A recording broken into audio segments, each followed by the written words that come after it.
अस्यां संस्कृत EPG पाठशालायां भवतां सर्वेषां स्वागतमस्ति। मम नाम श्रीरमणशर्मा। अहं काञ्चीकामकोटिपीठस्य वेदशास्त्रविद्याशालायाः अध्यापकः अस्मि। अद्य वयं तैत्तिरीयप्रातिशाख्यम् इति एतं विषयम् अधिकृत्य अध्ययनं करिष्यामः। वैदिकस्य वाङ्मयस्य लक्षणग्रन्थः भवति प्रातिशाख्यम् इति। वेदस्य अध्ययनं षडङ्गसहिततया कर्तव्यम् इति शास्त्रेण बोधितमस्ति। तथा च वेदस्य शब्दस्वरूपम् अर्थस्वरूपम् इति उभयमपि तेन संरक्षितं भवति इति पूर्वेषाम् आचार्याणाम् अभिप्रायः। तत्र शिक्षा, व्याकरणं, छन्दः, निरुक्तं, ज्योतिषं, कल्पः इति एतानि षट् अङ्गानि इति प्रसिद्धं भवति। तत्र च शिक्षा व्याकरणम् इति द्वयोः अपि शास्त्रयोः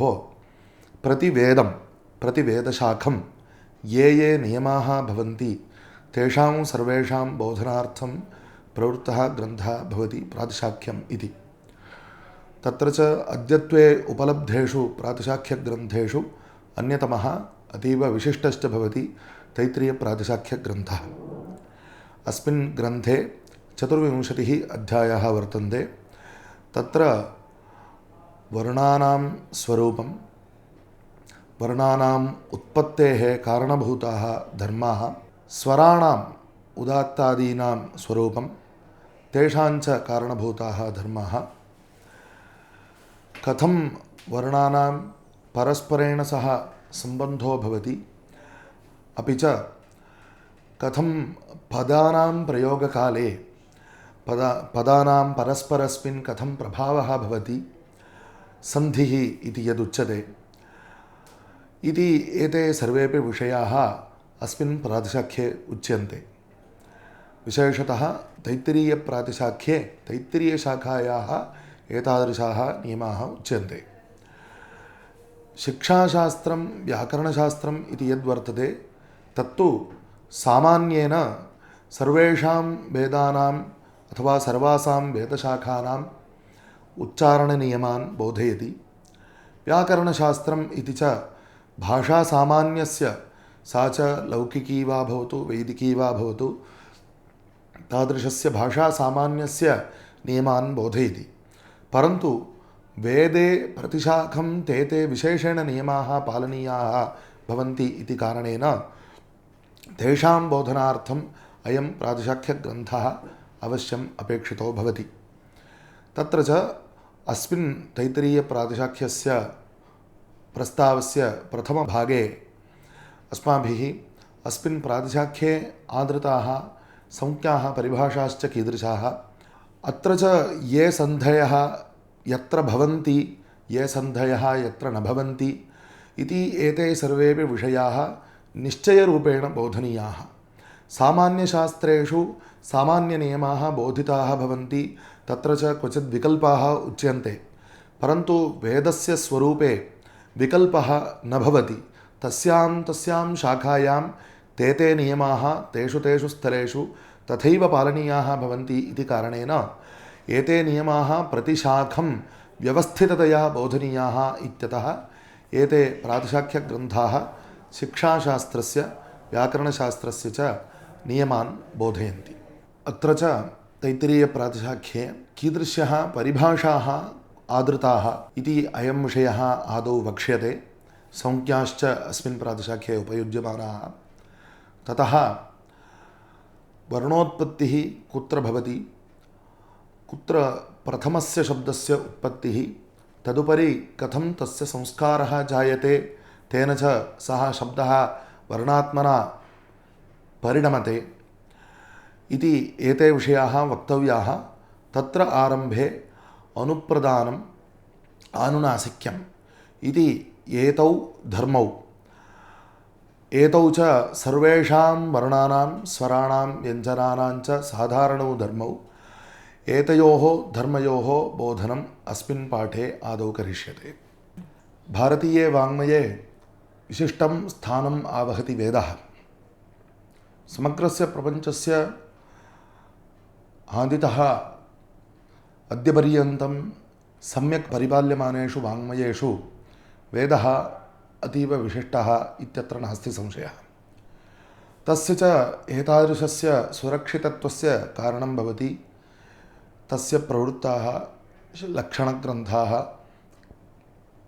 षट् अङ्गानि शिक्षा, व्याकरणं, छन्दः, निरुक्तं, ज्योतिषं तथा कल्पश्चेति षडङ्गानि वेदस्याहुर्मनीषिणः इति यानि एतानि उक्तानि, एतेषाम् अध्ययनेन न केवलं वेदाध्ययनं कृत्वा तावता विरम्यते, प्रत्युत एतेषामपि तेन सह अध्ययनेनैव वेदस्य शब्दस्वरूपम् अर्थस्वरूपं च परिपालितं भवति इति सम्यक् अवगतवन्तः अस्माकं पूर्वजाः। अतः ते एतानि अङ्गानि निबद्धवन्तः। विशिष्य च एकैकस्यामपि वेदशाखायां विद्यमानाः उच्चारणनियमाः अथवा सन्धिनियमाः इति एते भिन्नाः भवन्ति इति कारणेन प्रतिवेदशाखं के नियमाः कुत्र कुत्र पालनीयाः इति एतस्य बोधनार्थं पूर्वजैः प्रातिशाख्यग्रन्थाः विरचिताः। महाभाष्यकारेण तावत् वेदस्य शाखाः एवं परिगणिताः: 100 अध्वर्युशाखाः, सहस्रवर्त्मा सामवेदः, 21 बाहुरुच्यं, 9 आथर्वणो वेदः इति। परन्तु अद्यत्वे तत्र ऋग्वेदे प्रायेण शाकलशाखा इति एका एव उपलभ्यते, क्वचित् बाष्कलशाखापि अधीयते इति श्रूयते। यजुर्वेदस्तावत् शुक्लयजुर्वेदः, कृष्णयजुर्वेदः इति द्विविधः इति प्रसिद्धमेव। तत्र शुक्लयजुर्वेदस्य काण्वशाखा, माध्यन्दिनशाखा इति एते द्वे शाखे वर्तेते। कृष्णयजुर्वेदस्य च तैत्तिरीयशाखा, मैत्रायणीयशाखा इति द्वे शाखे अध्ययनपरम्परायां वर्तेते। सामवेदस्य पुनः कौथुमशाखा, राणयनीयशाखा इति द्वे प्रसिद्धे स्तः। अप्रसिद्धा च जैमिनीयशाखा इति अन्यापि शाखा सामवेदस्य वर्तते। अथर्ववेदस्य शौनकशाखा, पिप्पलादशाखा इति द्वे शाखे वर्तेते इति एतावत्यः शाखाः वेदस्य अस्मिन् काले सन्ति। तत्र च प्रतिवेदशाखम् उक्तरीत्या येषाम् उच्चारणनियमानां सन्धिनियमानां च बोधनं कर्तव्यं, तदर्थं प्रवृत्ताः प्रातिशाख्यग्रन्थाः अद्यत्वे एवं वर्तन्ते। ऋग्वेदप्रातिशाख्यं शौनकमहर्षिप्रणीतम् इति प्रसिद्धम् एकं वर्तते। ततः शुक्लयजुः प्रातिशाख्यम् अथवा वाजसनेयिप्रातिशाख्यम् इति एकम् अपि वर्तते। कृष्णयजुर्वेदस्य च तैत्तिरीयप्रातिशाख्यम् इति एकम् अद्य उपलभ्यते।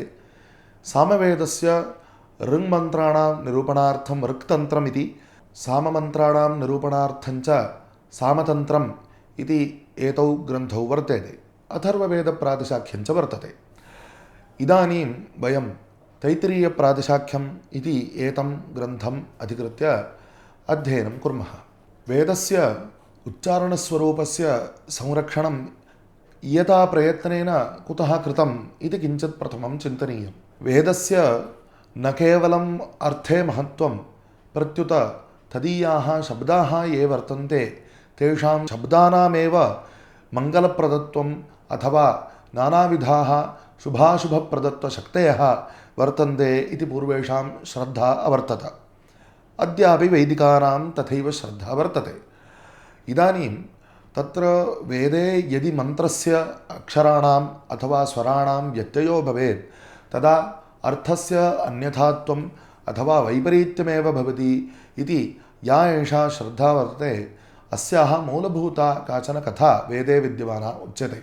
एवं श्रूयते यत् विश्वरूपः इति एकः त्वष्ट्रनामकस्य महर्षेः पुत्रः पूर्वं देवानां पुरोहितत्वेन आसीत्, परन्तु तस्य माता असुरकुलोत्पन्ना इत्यतः सः यदा देवानां क्षेमार्थम् अनुष्ठानादिकम् अकरोत् तदा सः परोक्षरूपेण असुराणामेव तच्छुभफलं भवतु इति आशां प्रकटितवान्।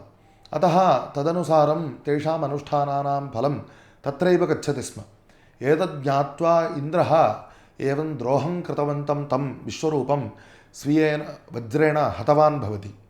तदा सः यः त्वष्टा इति विश्वरूपस्य पिता सः इन्द्राय कुपितः सन् इन्द्रस्य वधार्थम् अन्यं कञ्चन उत्पादयितुम् इच्छन् यदा सोमयागं कृतवान् तदानीं तत्र स्वाहेन्द्रशत्रुर्वर्धस्व इति अग्नौ होमं कृतवान्। परन्तु अस्मिन् मन्त्रे स्वरव्यत्ययो जातः। अत्र च शत्रुशब्दस्य शातयिता इति अयम् अर्थो ग्राह्यः, न केवलं द्वेष्टा इति। अतः इन्द्रस्य शत्रुः अनेन यागेन उत्पादनीयः इति यदा सः इच्छति स्म तदा तेन इन्द्रशत्रुः इति अन्तोदात्तत्वेन तस्य शब्दस्य उच्चारणं कर्तव्यमासीत्। परन्तु तेन इन्द्रशत्रुः इति उच्चारणं कृतं। तत्र बहुव्रीहौ प्रकृत्या पूर्वपदम् इति व्याकरणशास्त्रे यत् शासनं भवति तदनुसारम् अयं स्वरः सम्पन्नः। इन्द्रः शत्रुः शातयिता तन्नाम मारयिता यस्य सः इत्येतादृशः अर्थः तादृशात् स्वरात् निष्पन्नः। तदा तस्माद्यागाद्यः वृत्रनामकः असुरः जातः तम् इन्द्रः हतवान्। तत्र कारणं तावत् अनेन उत्पादकेन त्वष्ट्रा स्वीये यागे कृतः मन्त्रोच्चारणभ्रेषः एव इति वेदः स्वयं वदति। अतः मन्त्राणाम् उच्चारणं यथावदेव संरक्षणीयं, तत्र ईषदपि यथा व्यत्ययः न भवति तथा परिपालनीयम् इत्ययं नियमः स्वीकृतः अस्ति। शिक्षाशास्त्रम् इति यद्वर्तते तत्र वर्णोच्चारणानां शिक्षणं कथम् इति, अथवा वर्णोच्चारणं कथं क्रियते, कथं कर्तव्यं, कुत्र कुत्र कीदृशस्य वर्णस्य कथम् उच्चारणं भवति इति एते सर्वेपि नियमाः यस्मिन् शास्त्रे बोध्यन्ते तच्छास्त्रं शिक्षाशास्त्रम् इत्यभिधीयते। शिक्ष्यन्ते वर्णाः अनया इति शिक्षा इति इदं व्याख्यानम् अस्य शब्दस्य भवति। अतः अस्मिन् शास्त्रे एते नियमाः वक्तव्याः सन्ति। वर्णानां कुत्र उत्पत्तिर्भवति इत्यादिकम् इदानीं विवरिष्यते। अथ शब्दोत्पत्तिः वायुशरीरसमीरणात् कण्ठोरसोस्सन्धाने इति अस्य शास्त्रस्य आरम्भः भविष्यति।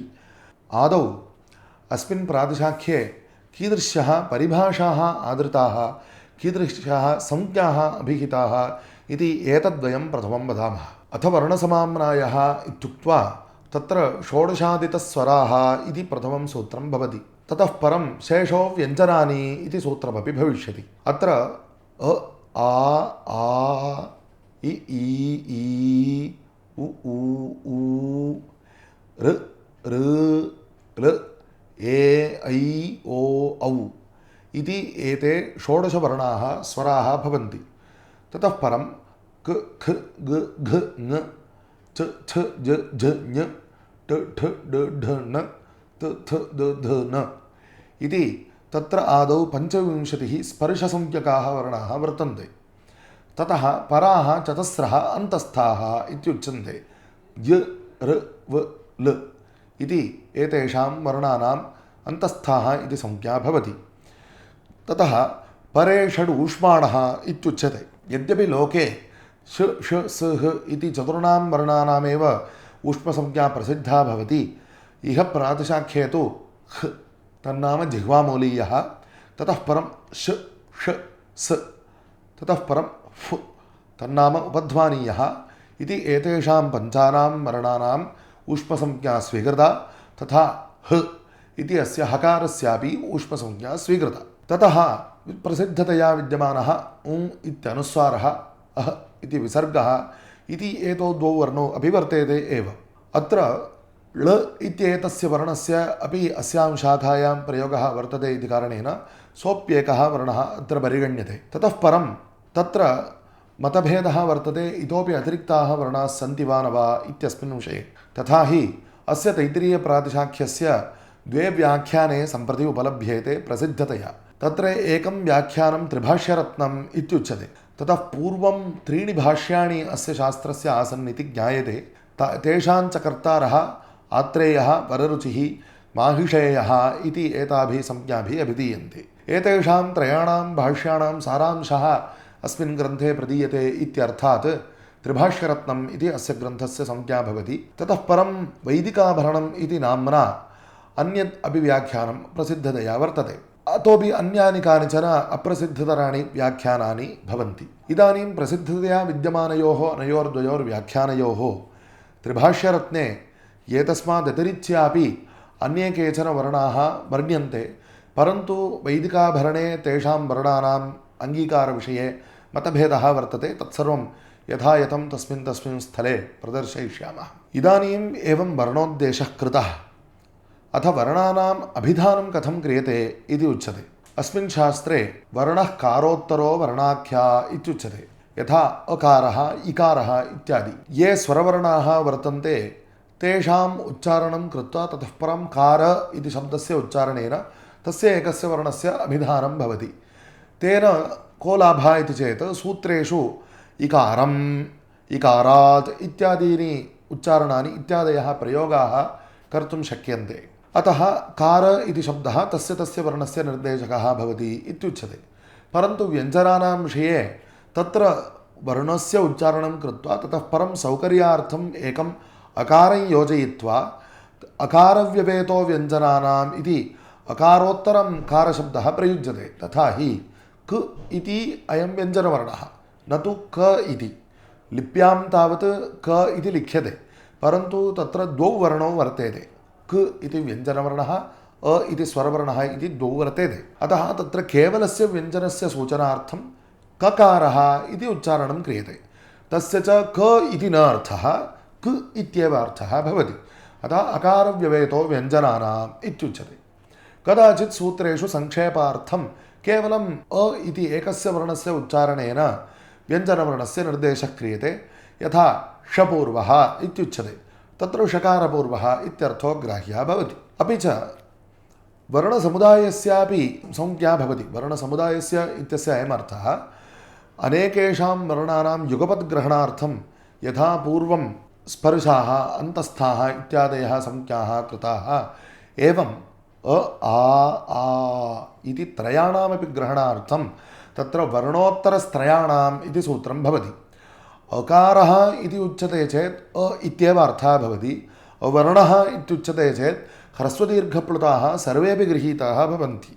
अतः अवर्णः इति शब्दप्रयोगे, अकारः इति शब्दप्रयोगे च अस्मिन् प्रातिशाख्ये भेदः अर्थे भवति इति एतदस्माभिः स्मर्तव्यमस्ति। तदुपरि तत्र नवादितसमानाक्षराणि इति अन्यदपि सूत्रं भवति।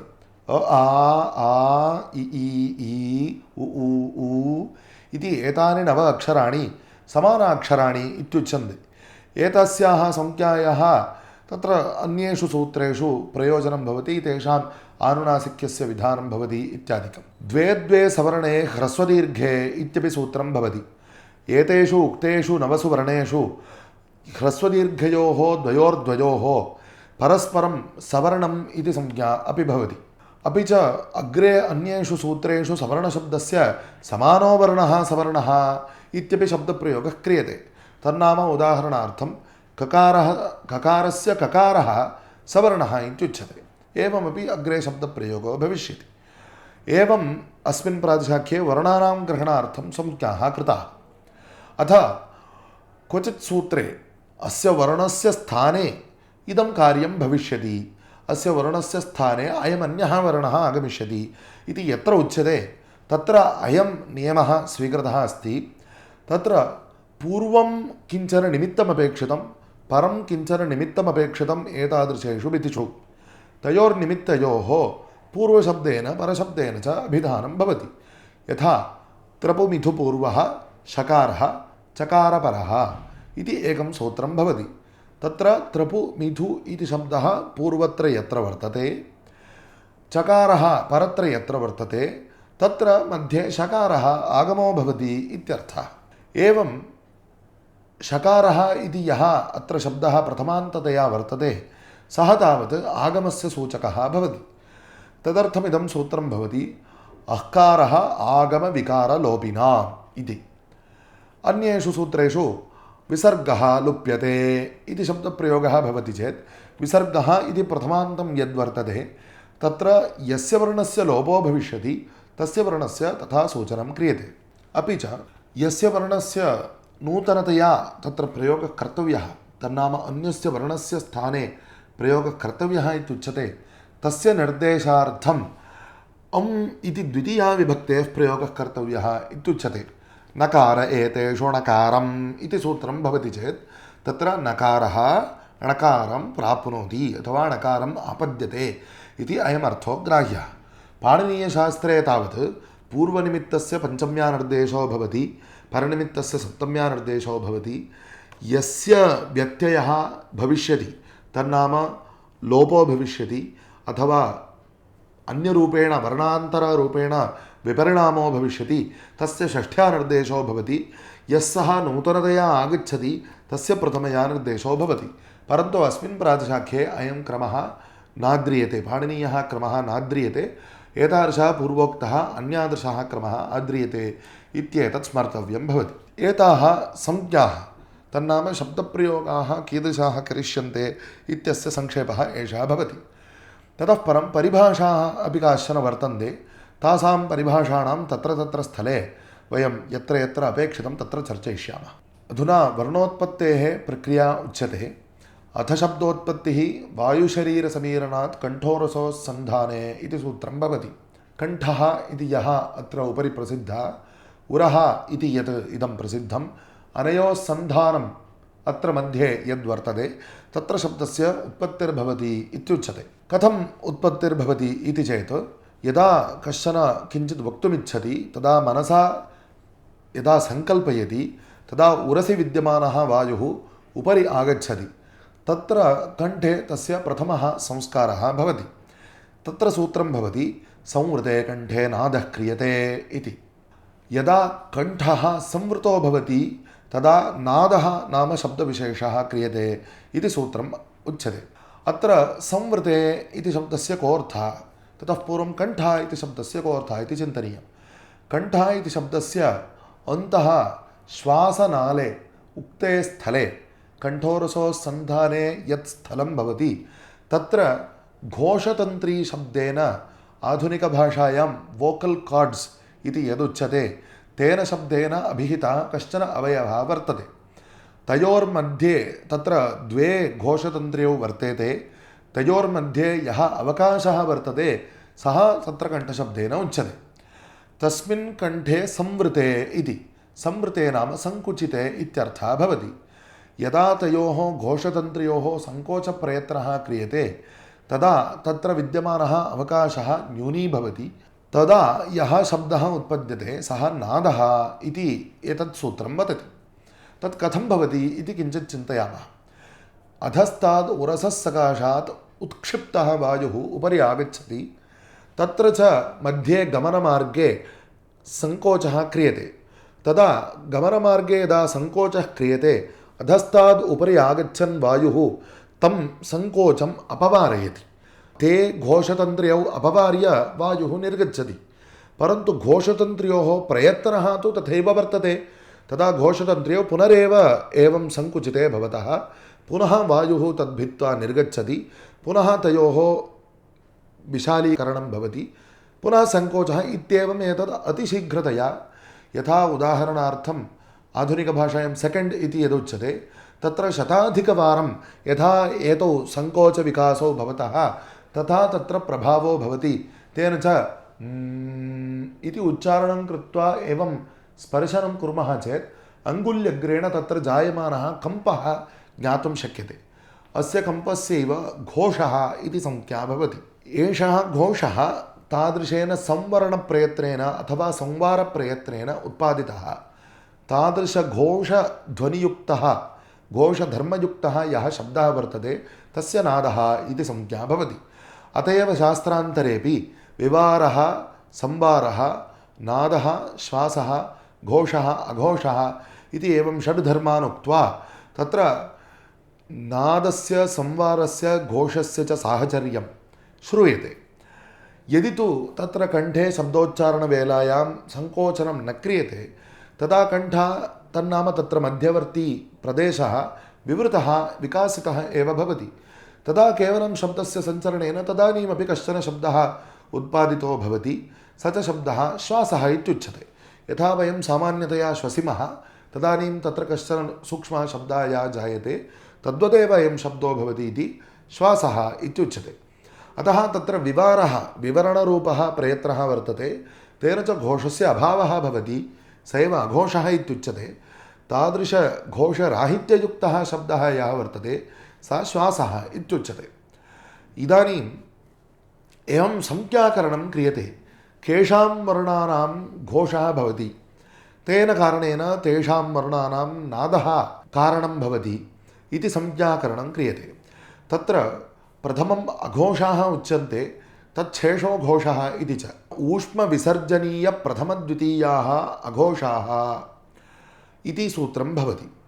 ऊष्माणः पूर्वोक्ताः, तत्र षड्णाम् ऊष्मणां मध्ये एकस्य अपवादो भविष्यति हकारस्य, तं विहाय जिह्वामूलीयः उपध्वानीयः शशसाः इति एतेषां पञ्चानां वर्णानाम्, अपि च स्पर्शवर्गेषु प्रथमवर्णानां द्वितीयवर्णानाम् इति, ततः परं विसर्गस्य एतेषां वर्णानाम् अघोषः इति संज्ञा भवति। व्यञ्जनशेषो घोषवान् इत्युच्यते। एवञ्च येषां वर्णानाम् अघोषः इति संज्ञा तत्र घोषो नैव भवति, येषाञ्च घोषवान् इति संज्ञा तत्र घोषो भवति इति तु स्पष्टमेव वर्तते। परन्तु इदं द्रष्टव्यं, स्वरवर्णानामपि स्वरूपतः घोषः अस्त्येव, तद् इति उच्चारणेन अनुभवितुं शक्यते। परन्तु किमुच्यते, तत्र घोषः इति संज्ञा स्वरवर्णानां नोच्यते। अस्मिन् शास्त्रे एवं प्रक्रियाविशेषः कश्चन वक्तव्यः इति कारणेन व्यञ्जनानामेव घोषवान् अघोषः इति संज्ञाभेदः क्रियते। परन्तु स्वराणामपि यथा घोषवतां व्यञ्जनानां भवति तथैव धर्मो भवति इति एतत् सूच्यते। नादोनुप्रदानं स्वरघोषवत्सु इति उच्यते। अत्र अनुप्रदानम् इत्ययं शब्दः प्रयुक्तः, अयमेव शास्त्रान्तरे बाह्यप्रयत्नः इत्युच्यते। बाह्यम् इति च किमपेक्ष्य बाह्यम् इति चेत्, तत्र तुल्यास्य प्रयत्नम् इति सूत्रे आस्यशब्दस्य महाभाष्यकारेण एवं निर्वचनं कृतम्, ओष्ठप्रभृति प्राक् काकलकात् इत्युच्यते। काकलकम् इति च यः पूर्वोक्तः अवयवः स एव उच्यते। तस्मात् प्राक् यः ओष्ठपर्यन्तः भागः वर्तते सा आस्यमित्युच्यते। तस्माद् आस्यात् बहिर्भूतत्वात् अत्र कण्ठे काकलके जायमानानां प्रयत्नानां बाह्यप्रयत्नः इति संज्ञा भवति। तस्य बाह्यप्रयत्नस्य इह शास्त्रे अनुप्रदानम् इति संज्ञा भवति। योऽयं संवृते कण्ठे नादः क्रियते विवृते श्वासः, शब्दोत्पत्तिः वायुशरीरसमीरणात् कण्ठोरसोस्सन्धाने इति सूत्रैः प्राथमिकशब्दत्वेन प्रतिपादितः यः वर्तते स एव अनुप्रदानम् इत्युच्यते। तत्र च अनुप्रदानं नादः भवति स्वरवर्णेषु घोषवद्वर्णेषु च इति अनेन सूत्रेण उक्तं भवति। परन्तु अन्येषां ये तावत् अघोषाः इति संज्ञिताः वर्णाः, तेषां श्वासः अनुप्रदानं भवति। अघोषेषु श्वासः इत्युच्यते। एवं प्राधान्येन अनुप्रदानद्वयं वर्तते। तद्नाम घोषवत् अनुप्रदानमेकम्, अघोषम् अनुप्रदानमेकं, नादः श्वासः इति। परन्तु अत्र अन्यः कश्चन विशेषः उच्यते। अस्मिन् शास्त्रे महाप्राणः अल्पप्राणः इति संज्ञाप्रयोगः न क्रियते। यत्र वर्णेषु नादः अनुप्रदानं भवति परन्तु भूयसः वायोः प्रयोगः क्रियते, तत्र कण्ठे तावत् सम्यक्तया पूर्णतया तत्र संवारप्रयत्नेन सङ्कोचः कर्तुं नैव शक्यते। अतः तत्र तेषु वर्णेषु पूर्णतया संवृतोऽपि न भवति कण्ठः, पूर्णतया विवृतः इत्यपि वक्तुं न शक्यते। इत्यतः वायोराधिक्यवशात् तेषु वर्णेषु पूर्णतया नादः यत्र न भवति, मध्यावस्था काचन वर्तते, तत्र घोषः अवश्यं भवति, परन्तु अन्येषु घोषवर्णेषु यथा तथा वक्तुं न शक्यते इति कृत्वा तस्य पार्थक्यं कृतं। तस्य च हकारः इति संज्ञा कृता। कुतः अस्य हकारः इति संज्ञा कृता इति विषयं तावत् वयम् अग्रे विचारयिष्यामः। हकारः इति अस्याः मध्यावस्थायाः संज्ञा इति एतावन्मात्रम् इदानीं स्वीकुर्मः। अतः नादस्य श्वासस्य च मध्यावस्था या वर्तते सा हकारः इत्युच्यते। हकारः अपि अनुप्रदानं भवति। कस्मिन्? हकारः इति अयं प्रसिद्धो वर्णः अस्ति, तस्मिन् हकारः अनुप्रदानं भवति। तथैव प्रतिस्पर्शवर्गं ये चतुर्थवर्णाः तेषु अपि हकारः अनुप्रदानं भवति। हकारो हचतुर्थेषु इति। एवं सति श्वासानुप्रदानानां वर्णानां यत्र महाप्राणता वर्तते तत्र का गतिः इति चेत् तत्र उच्यते भूयान् प्रथमेभ्यः अन्येषु इति। पूर्वमुक्तम् अघोषेषु श्वासः इति। ऊष्मविसर्जनीयप्रथमद्वितीयाः अघोषाः इत्युक्तं। तत्र प्रथमेभ्यः अन्येषु तन्नाम ऊष्मसु विसर्जनीये द्वितीयवर्णेषु च भूयान् श्वासः भवति इति अनेन सूत्रेण उच्यते। तन्नाम येषु वर्णेषु श्वासः अनुप्रदानं भवति, महाप्राणता च भवति, तदा तत्र जायमानः श्वासशब्दः अधिको भवति इति एतदनेन विवक्षितं भवति। एवञ्च वस्तुतः चतुर्धा अनुप्रदानमस्ति इति वक्तुं शक्यते। अयं धर्मः सर्वेषां वर्णानां साधारणः चतुर्विधः भवति।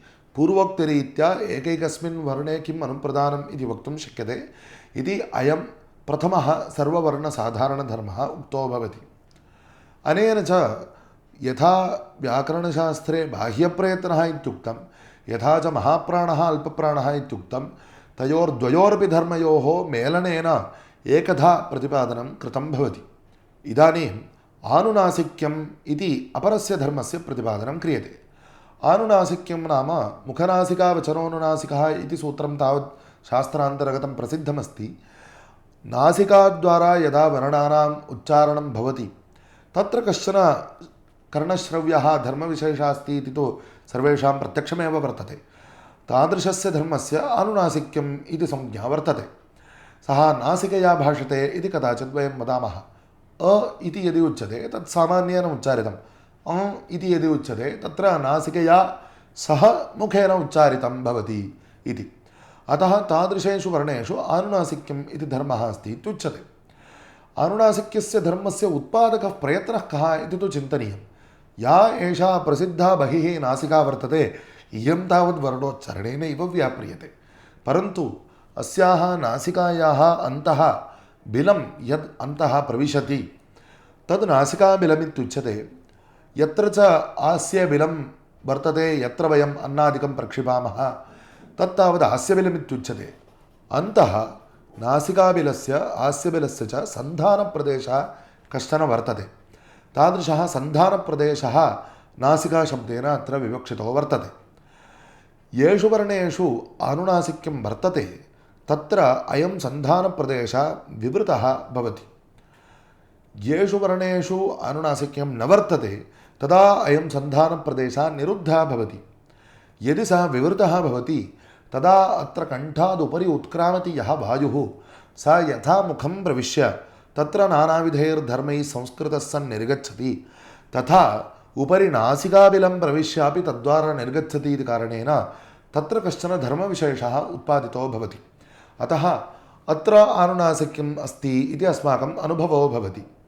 यत्र तावत् नासिकास्थानं तद् सन्धानं बिलं यद्वर्तते तद् यदा निरुद्धं भवति तदानीं यः उत्क्रामति वायुः सः नासिकां प्रवेष्टुं नैव शक्नोति। अतः तत्र आनुनासिक्यस्य धर्मस्य उत्पादनं नैव भवति। अतः ते वर्णाः अननुनासिकाः इत्युच्यन्ते। इदमुच्यते अनेन सूत्रेण नासिकाविवरणाद् आनुनासिक्यम् इति। नासिकायाः विवरणात् विकासनात् आनुनासिक्यं नाम धर्मः उत्पादितो भवति इति। केषु वर्णेषु आनुनासिक्यम् अस्ति इति तु अस्माभिर्ज्ञायते एव, तथापि तत्र वचनान्तराणि भवन्ति। विज्ञेया नित्यनासिक्या यमानुस्वारपञ्चमाः इत्युच्यते। तत्र यमसंज्ञकाः वर्णाः अग्रे विवरिष्यन्ते। अनुस्वारः इत्ययं वर्णस्तु प्रसिद्धः अस्ति। स्पर्शवर्णानां पञ्चमाः वर्णाः ये वर्तन्ते तेषु च एतेषु पूर्वोक्तेषु वर्णेषु नित्यमेव आनुनासिक्यं भवति। स्वरवर्णाः अन्तस्थावर्णाश्च ये वर्तन्ते तेषु कदाचित् आनुनासिक्यं भवति, कदाचित् न भवति। तत्सर्वं सन्धिसूत्रेषु अस्माभिः प्रतिपादयिष्यते। अतः एतेषु वर्णेषु कदाचित् आनुनासिक्यं भवति, कदाचित् न। इतरे वर्णाः ये वर्तन्ते यथा स्पर्शवर्गाणां प्रथमे चत्वारः स्पर्शाः यथा वा ऊष्माणः इति, एतेषु वर्णेषु कदापि आनुनासिक्यं नैव भवति इति। एते च सर्ववर्णानां साधारणाः धर्माः। एतावता अयं पाठः अवसितो भवति। अस्मिन् अस्माभिः अधिगताः विषयाः एवं वर्तन्ते। सर्वेषां वेदानां प्रतिशाखं लक्षणग्रन्थाः वर्तन्ते। तत्र यजुर्वेदे कृष्णयजुर्वेदे तैत्तिरीयशाखायाः लक्षणग्रन्थः अस्ति तैत्तिरीयप्रातिशाख्यम् इति। अत्र च शिक्षाशास्त्रोक्ताः विषयाः व्याकरणशास्त्रोक्ताश्च विषयाः वर्तन्ते। ऋग्वेदादिषु तावत् तेषु प्रातिशाख्येषु छन्दोलक्षणान्यपि वर्तन्ते, परन्तु इह तैत्तिरीयप्रातिशाख्ये तथा नोच्यते। अतः शिक्षाशास्त्रेण बोधिताः वर्णानां धर्माः अत्र बोधिताः, तथा व्याकरणशास्त्रेण बोधनीयाः सन्धयः अपि अस्मिन् शास्त्रे बोधिताः इति अयं तैत्तिरीयप्रातिशाख्यस्य संक्षेपेण परिचयः। तदुपरि तैत्तिरीयप्रातिशाख्ये आदृताः संज्ञाविशेषाः उक्ताः। यथा कारशब्देन वर्णानां ग्रहणं भवति, तत्र वर्णशब्देन स्वराणां ग्रहणे सति त्रयाणां ह्रस्वदीर्घप्लुतानां ग्रहणं भवति। एवं सवर्णः इति संज्ञा, समानाक्षरम् इति संज्ञा इत्यादयः संज्ञाः बोधिताः। प्रथमाविभक्त्या यः निर्दिश्यते सः लोपं वा प्राप्नोति विकारं वा प्राप्नोति। यश्च विकारः नूतनतया तत्र आगच्छति सः द्वितीया विभक्त्या उच्यते। अपि च आगमविधिषु तावत् प्रथमान्ततयैव आगमः निर्दिश्यते इत्येते विषयाः अपि बोधिताः। ततः परं वर्णोच्चारणस्य आरम्भे कथं शब्दस्य उत्पत्तिः भवति इत्ययं विषयो बोधितः। कण्ठोरसोः सन्धाने प्रथमशब्दोत्पत्तिर्भवति इत्युक्तं। तत्र यः प्रथमतया उत्पद्यते शब्दः सः नादः श्वासः इति प्राधान्येन द्विविधः। यदि नादे महाप्राणतायाः आधिक्यं भवति तदा स एव नादः हकारः इति संज्ञान्तरेण व्यवह्रियते। यदा च श्वासः अधिको भवति तदा भूयान् श्वासः इत्युच्यते। केषु केषु वर्णेषु किं किम् अनुप्रदानं भवति इत्युक्तम्। अयमेव अनुप्रदानाख्यः धर्मः अन्येषु शास्त्रेषु बाह्यप्रयत्नः इति शब्देन उक्तः इत्येतदपि प्रतिपादितम्। आनुनासिक्यम् इत्यस्य अपरस्य धर्मस्यापि प्रतिपादनं कृतम्।